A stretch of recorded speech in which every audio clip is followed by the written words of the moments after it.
कहते हैं कि इंसान का जन्म बहुत सारे पुण्य कर्मों के बाद मिलता है। हम सब एक्सपायरी डेट के साथ पैदा हुए हैं। हम सबको पता है कोई पहले जाएगा, कोई बाद में जाएगा। हम सबको पता है हम जाने वाले जरूर हैं, लेकिन हमें ये नहीं पता होता हम जाएंगे कब।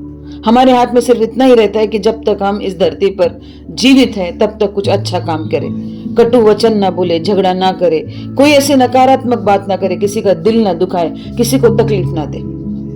झगड़े होते रहते हैं, डरो मत। और अच्छा होता है तो एकदम बह मत जाना। यह अनुभव है, इन अनुभूतियों को लो और उसको सजा के रखो। अधिकतर लोग आपसे झगड़ा इसलिए करते हैं क्योंकि उनको आपसे ईर्ष्या है। आप जो हो वो बन नहीं पाते हैं। अधिकतर लोग आपसे इसलिए झगड़ा करते हैं, कोई पुरानी बातें मन में रखकर उसका प्रतिशोध लेना चाहते हैं। अधिकतर लोग झुंड में लड़ने के लिए आते हैं क्योंकि वो चाहते हैं कि वो अपनी ताकत आप पे दिखाएं और बताएं कि हम बहुत ताकतवर है। ठीक है, ताकतवर है, अपने ही भाई बहन है, खुशियां मनाओ। चलो आप ताकतवर है, हम कमजोर है जी।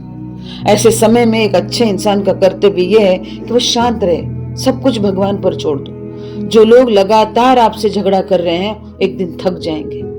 बहस और तर्क वितर्क का कोई अंत नहीं होता, यह केवल झगड़े को ही जन्म देता है।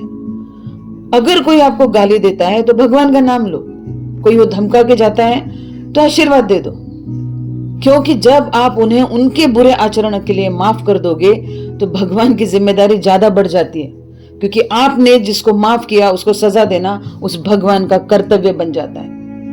यदि गलती आपसे हुई है तो उसे स्वीकार जरूर करना और क्षमा भी मांग लेना।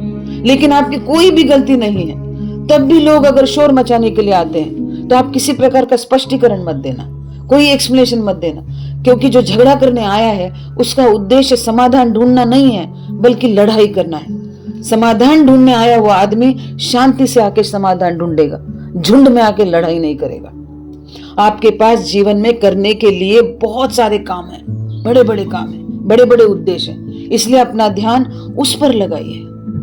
आप अपना ध्यान अपने परमात्मा पे लगाइए।